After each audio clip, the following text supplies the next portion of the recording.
Waduh, benar-benar dibikin greget banget ya dengan apa yang terjadi di episode tadi. Nggak bisa dipungkiri memang Aditya nyebelin, Marsha pun juga nyebelin ya. Termasuk Sandra juga. Dan memang hal kayak begini tuh bakal terus terjadi. Memang sekarang tuh kebagi permasalahan menjadi tiga. Di Aditya, di Marsha, dan juga Sandra. Kalau dari sisi Adityanya, kita akan terus menemui Aditya yang mata keranjang, kurang ajar, nggak menghargai pernikahan, bahkan bisa dikatakan nggak menghargai anak kandungnya sendiri. Karena mau gimana pun, di episode 211 tadi dan juga di episode 210 di episode sebelumnya pun juga kita pun juga sadar teman-teman, kalau memang ketika Aditya mutusin minta bantuan Rianti buat bisa dekat lagi sama Bu Cynthia, itu aja kan udah sebuah kesalahan. Itu aja sudah menjadi sebuah hal yang pada akhirnya nggak bisa dikatakan baik sebagai seorang ayah. Harusnya sebagai seorang ayah tuh nggak perlu melakukan seperti itu. Artinya apa? Simpelnya adalah ketika Aditya memutuskan untuk deketin lagi Bu Cynthia, maka itu artinya Aditya sama saja mengkhianati Kenzo dan juga Aurel. Bukan cuma mengkhianati istrinya saja, dan hal ini yang pada akhirnya bikin Aditya pun juga nggak akan pernah bisa dapetin maaf dari Kenzo dan juga Aurel, teman-teman. Makanya di episode besok nih, Aurel sama Kenzo pun juga kalau terbongkar semua kebusukan Aditya, teman-teman pun juga nanti pasti bisa mulai merasakan udah nggak akan terlalu peduli. Kalaupun ketahuan marah dibongkar sama Rianti apapun itu, udah ada di fase yang malas. Karena kenapa? Karena ya Aditya nggak bisa dipercaya. Jadi yang akan dilakukan oleh Kenzo dan juga Aurel ya kabur dari rumah.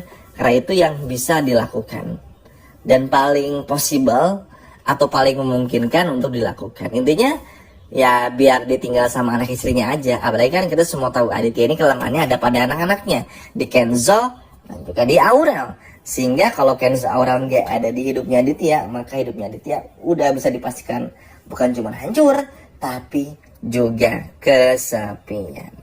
Nah, lebih seperti itu. Ya risiko lah ya, maksudnya udah tua juga, sudah menjadi bapak-bapak, tapi kok ya perilakunya masih seperti itu.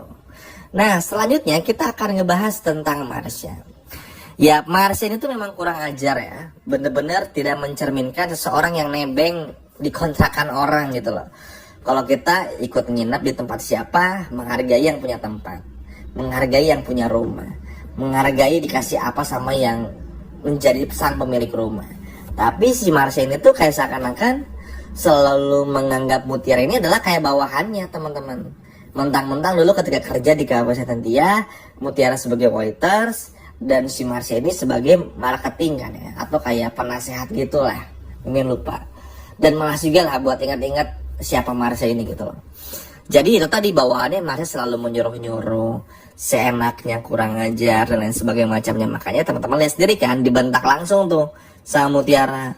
Stop ya buat bilang begini dan begini. Tolong hargai saya dan ibu saya. Kan siapa yang ngomong kayak begitu? Karena memang Marsha ini tuh kalau menurut Mimin ya nggak bisa menempatkan dirinya dengan sangat baik. Nggak bisa nggak bisa secara sadar tuh menyadari kalau lagi nebeng sama orang tuh, kalau lagi sedang berperilaku di suatu tempat tuh harus berlaku seperti apa tuh nggak bisa. Untuk adaptasi aja tuh nggak bisa. Nggak teman-teman. Makanya kenapa Marsha gampang banget dibenci, karena Marsha itu lebih nyebelin dari Sandra. Kalau Sandra nih datang ke rumah Kenzo masih bisa diterima karena Sandra tuh masih bisa nempatin diri. Kadang jadi orang jahat, kadang lempeng aja, masih bisa kayak begitu tuh.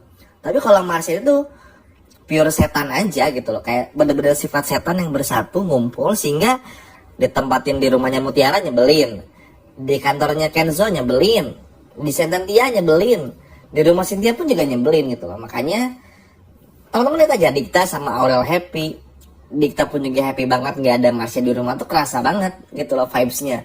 Bahkan ya kita pun juga semua tahu Dikta sama Cynthia aja nggak peduli tuh Marsha mau tinggal di mana, sama siapa dan lain sebagainya macamnya.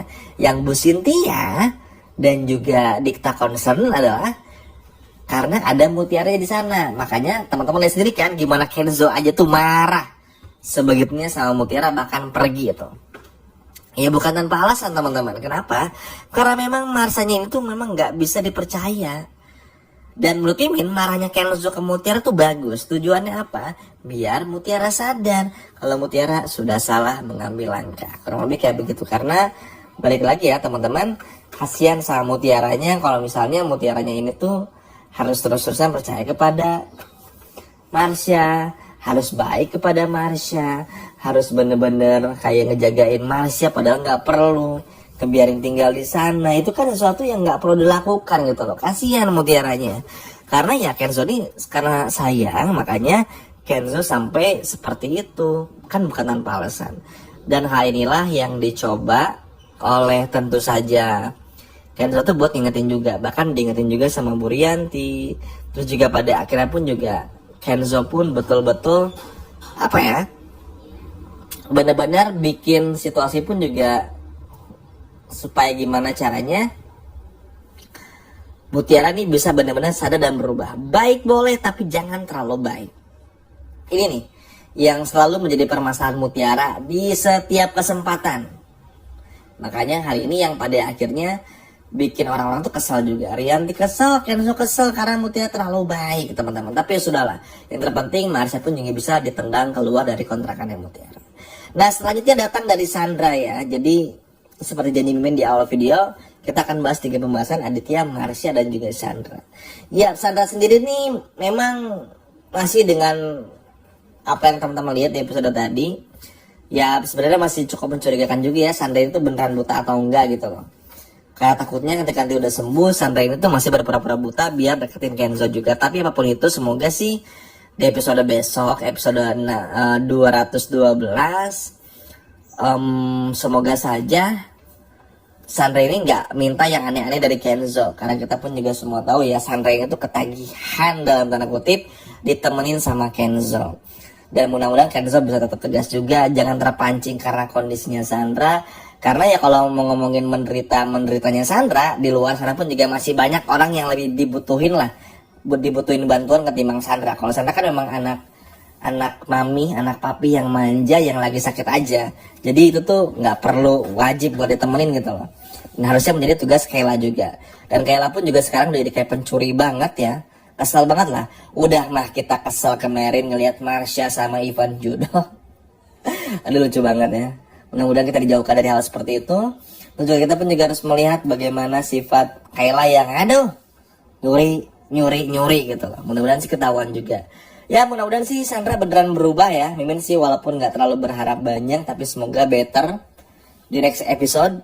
Supaya kita pun juga bisa melihat terus keseruan dari cerita ini. Tapi apapun itu semoga aja sih ada perkembangan dari kisah cinta Mutiara sama Kenzo ya. Biar gak melulu stuck di situ aja ceritanya.